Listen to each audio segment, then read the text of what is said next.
apple in the bowl, it gets to mess the rest of the apple in there up. That's the same way that the narcissist will mess up everything else they come in contact with.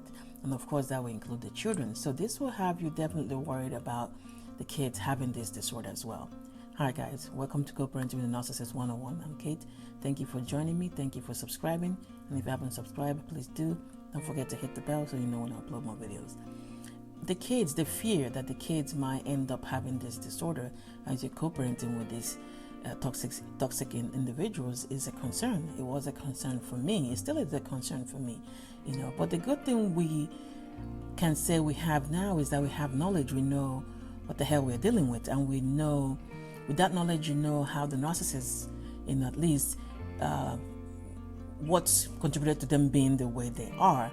And since we know what those things are, we, on the other hand, and as the only parent in this whole relationship or this whole issue here, situation, is to make sure that we provide whatever it is the kids that might help them, that might help them not to end up like these people did, So we already established that the narcissists are people that literally they've gone AWOL really on the real world, decided to create a different and alternative universe for themselves, where they are the ruler of everything.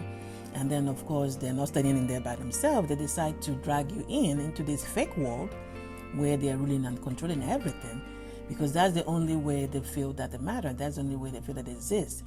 So they create an alternative universe for themselves to disappear from the real world that everybody's living in. But instead of living there by themselves over there, so they decide to drag you, that is living in the real world, to be in there in the fake world with them, where you are supposed to pretend that whatever it is that's going in this alternative universe of theirs is real. So, and these are the people that, growing up or whatever, by whatever reason, whatever they have, that they felt they are not seen enough, that they decide to create all this, validate enough, they decide to create this alternative world where they are, the ruler of everything that, they see. So we knowing that fact means that, of course, with the kids that we're raising, that we not only make sure that they validate the children, and to make sure that the kids are heard. That, instill in a sense of self-esteem, self-worth, because this is all where it starts. When a child, it knows that whatever they say is validated, whatever they say is open for discussion, whatever they say is not useless. They have something to contribute. They are seen. They are seen and they are heard. You listen and you understand, see what angle they're coming from. It fosters a sense of a self-esteem and self-worth, where a child doesn't feel that they need to act a certain way for you to see them or hear them, or or to be noticed or to seek attention. Of course, I'm not a psychologist, of course, but if you feel that's what the child needs, as you go through this, by all means do that. That is wonderful. That's great. But as we see what the narcissist is, as we're getting knowledge, so we know how to treat our own kids, to make sure, put them in a better position not to end up with, how the narcissist did. Of course, you're doing this by not,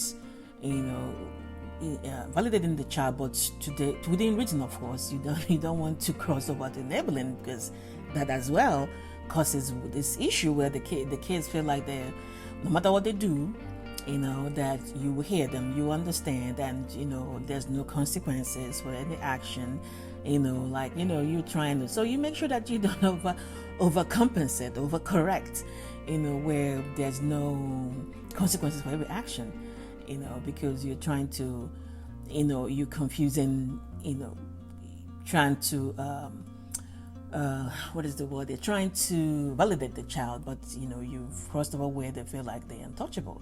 Whatever they do is right, because mommy said it's right, daddy says it's right. So, but if we can use the knowledge that we've gained and apply that in raising the kids, building the self-esteem, especially the sense of self-worth, that is exactly where all this, I believe, in my opinion anyway, that it stems from. Because once a child knows that I matter, I do matter, what I'm saying matters, we might have a discussion about it, might have a disagreement about it, but I matter. So that way I don't need to act to get an attention. I don't need to pretend I'm doing this so that the people notice. I don't need to pretend to be what I am not, because what I am is okay. What I am is enough. So that is where I believe we should start. Like I said, I'm not a psychologist, but that is where, from what we've learned, what this disorder is to start with the kids. So we, don't put them in a better position of them not developing this toxic behavior, this disorder that the narcissist has. Because we of course are at a disadvantage, because we are in a relationship, or we were in a relationship with a toxic individual. So they're over there busy counting whatever we're doing. So we are pretty much holding the bag on both ends, and we have to hold the bag on both ends because the kids are involved here. So if we can instill a sense of self-worth, self-esteem, show the kids that they matter within reason, there are consequences for every action that you do, and apply everything that we learned that the narcissists came to be the way they are, and then of course use that towards the kids, and don't overcorrect because you're trying to fill in the gaps for the narcissist.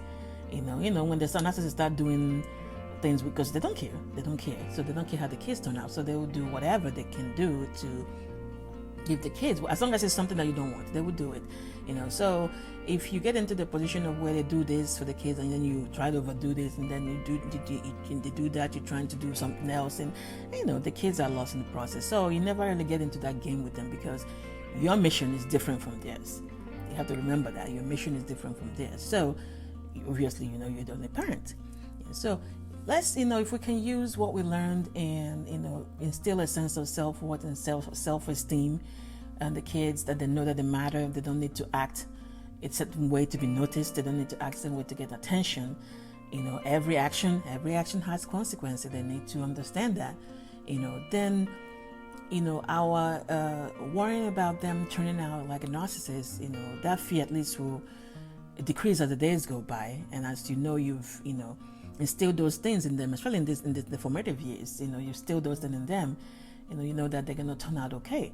They're gonna turn out okay. But it definitely is a scare. You definitely have that a scared moment every now and then that they'll end up like this person that you had kids with.